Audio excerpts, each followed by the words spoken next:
everyone, welcome back to my channel. Today I'm going to be talking about my top books of 2025.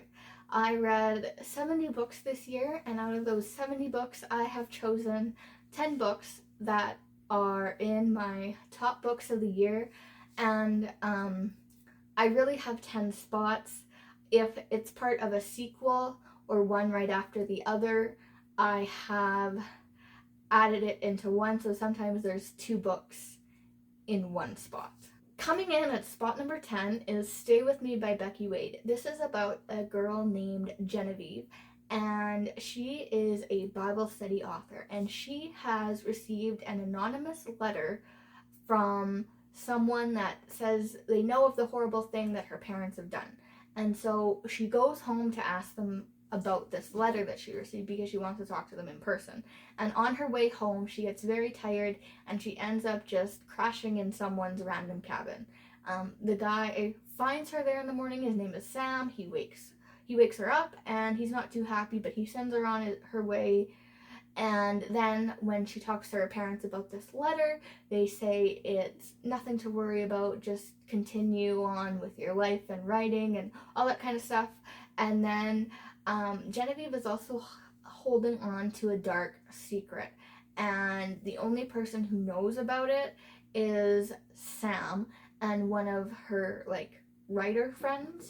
And so she wants to end or bring this dark secret to life, but she wants to deal with it before she does that. Sam reluctantly agrees to let her stay in this cabin, and it's on this farm, and she has to agree to very specific things.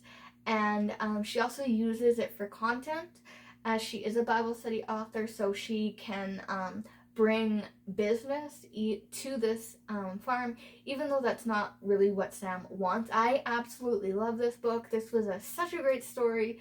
I highly recommend it. Coming in at number 9 is the Haven Maker series by Robin Gunn Jones. In that series are two books, Becoming Us and Being Known, and the first one is about these 5 ladies who are just really a part of this friendship circle, and it just was so amazing, and I loved it so much to just see these Christian women in this fiction book just honor and glorifying God in this friendship and being with each other in the good times and the bad times. And it was just such a book that was so dear to my heart.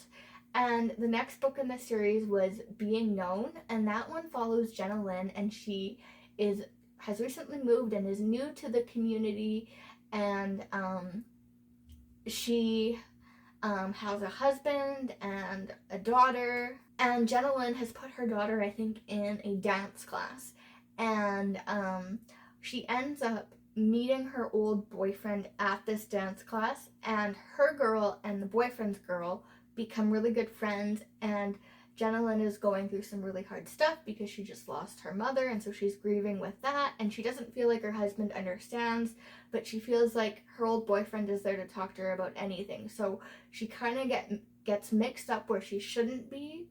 But I just found this also to be an amazing story of redemption, and even these ladies, because she became a part of this group, these ladies just gave her so much wisdom, not just wisdom from their own mind, but good biblical wisdom that was based on truth. And that was also something I really loved. So something you need to know about me is I really love when there's time travel in books.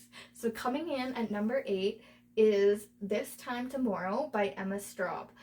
Alice is on the eve of her 40th birthday, and she feels like life is going okay for her. She has a job that she likes, even though it's not what she expected.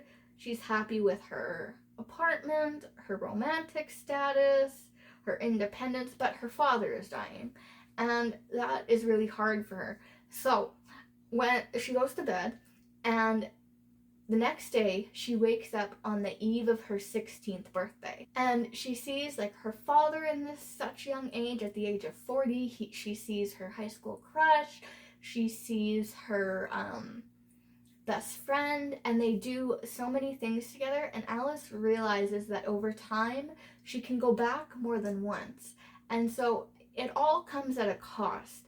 And so it was really interesting reading the story as she went back in time and figuring all this stuff out with her. And so I just, like I said, I love time travel, and so this was a really great book. The next book, I actually DNF'd the first time I read it, which was a few years ago. I think we're at number 7, maybe? It is The Wishing Game by Meg Schaefer. This book is about a girl named Lucy, and when she was younger, she ran away to Clock Island because an author named Jack Masterson was like a pen pal to her, and they were writing about his books, and she felt that he was the only person who truly cared about her in life. And so she wanted to go and live with him, but obviously that wasn't possible. She had to go back and live with her family. Now Lucy is 26 and she's a teacher's aide, and she is really connecting with this 6-year-old boy named Christopher, who lost his parents and is now an orphan. And Lucy really wants to adopt him, but with her wage and her living situation, she is not able to do that. Jack Masterson stopped writing books years and years ago. Everybody in the whole world wanted him to write more books, but he never did.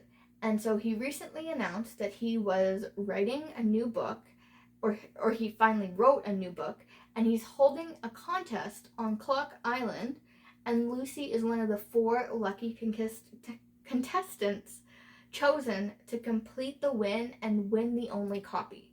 And so Lucy is so excited. She goes, and it's just an amazing story to follow, and it's just the generosity of this author was just so incredible. And just reading about the stories of the 3 other contestants who came, they also had came to Clock Island, so it was just really interesting, and just the generosity, like I said, was incredible, and it was just such a heartwarming story. I really loved it.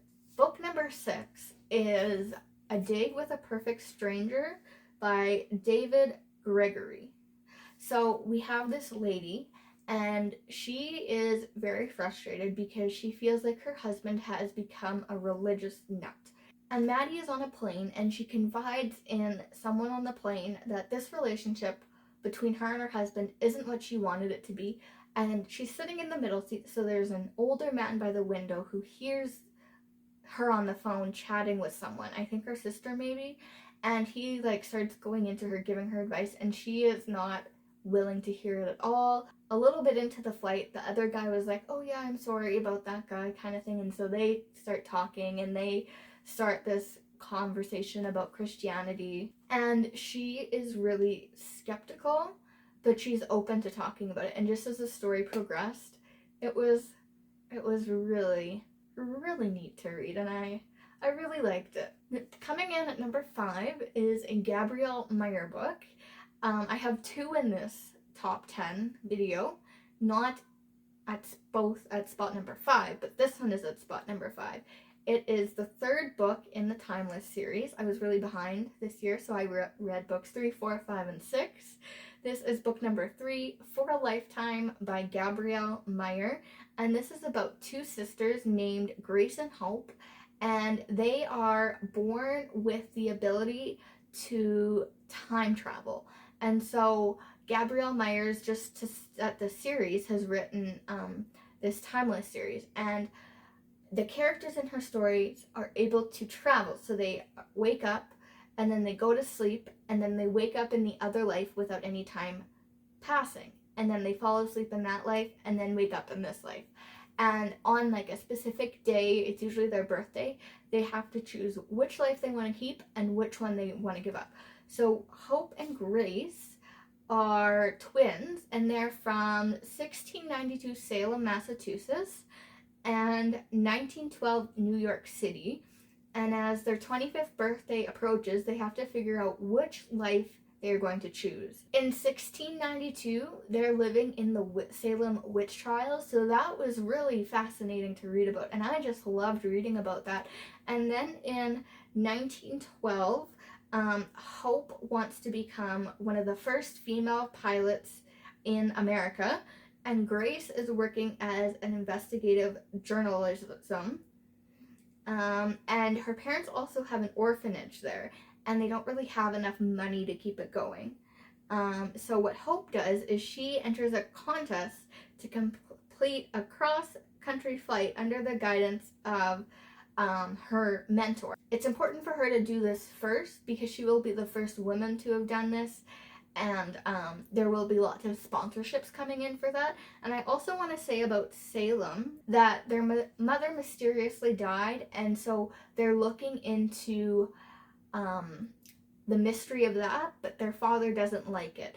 And because it's 1692, these women, there's something about like where they came from with their mother that nobody wants to talk about. Coming in at book number 5 is Before We Forget Kindness by Toshikazu Kazuguchi.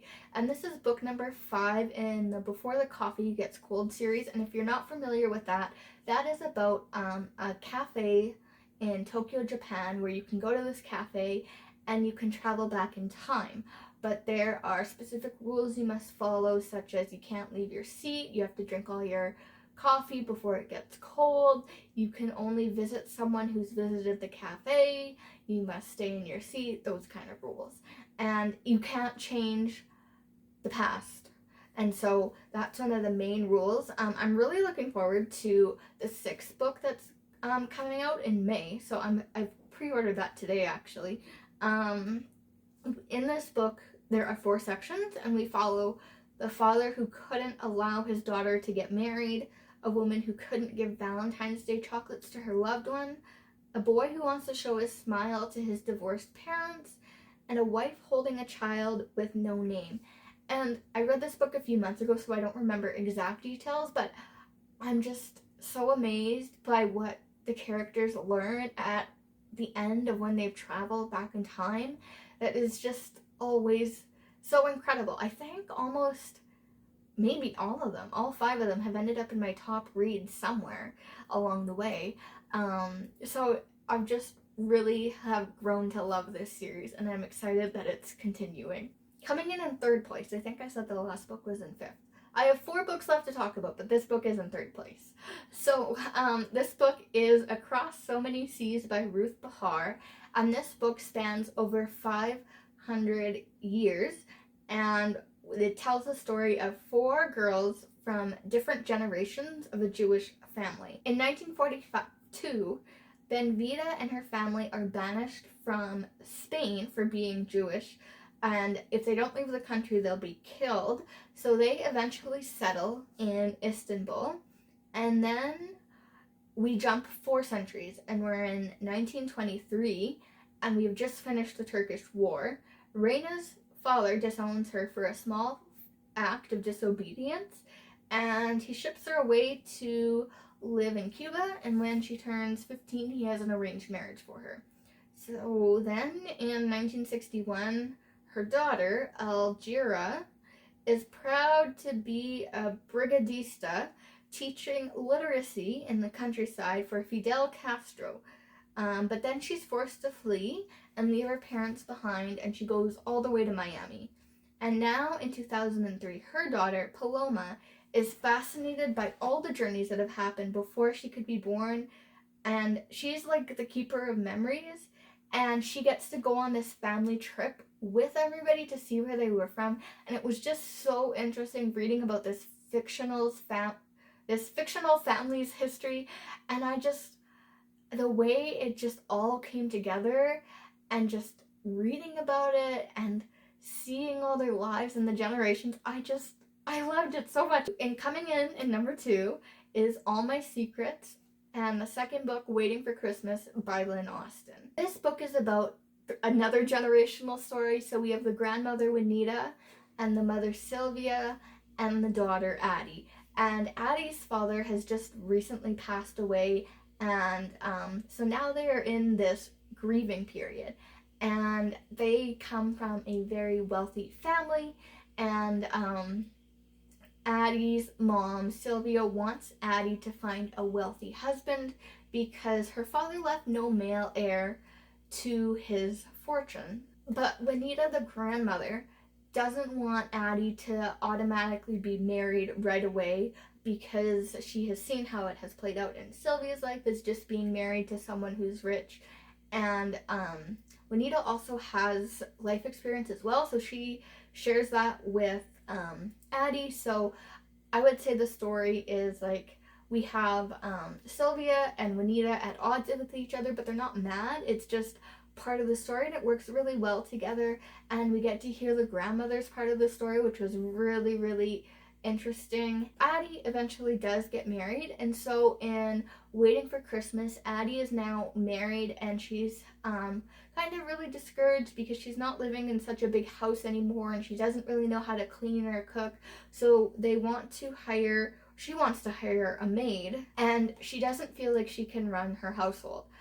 So one Sunday, a few Sundays before Christmas, she sees this orphan boy show up on her door, and her and her husband go into hoping to find this little boy's parents. And I won't say anything too much about that, but that's really what the story centers around.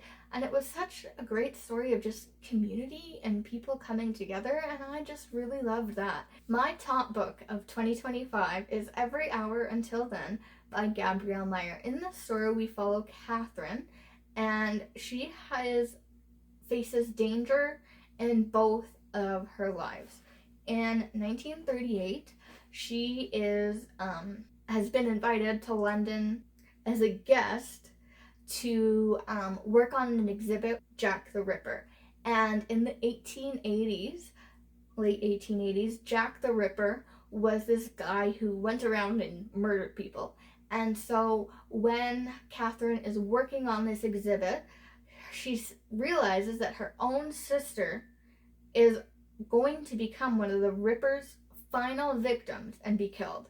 1888 is Catherine's other life, which is also when Jack the Ripper is murdering people, and Catherine now has to figure out how she can save her sister from being murdered. And it was just so interesting to read, and the story went so well, and just the ending, I just loved that so much. And it's always so interesting how Gabrielle Meyer writes in her stories, and there's just so many connections that can be had, and I just loved it so much. So those were my top books of 2025, and I would love to hear what some of your top books for the year were, or if you read any of these books. Thanks for watching!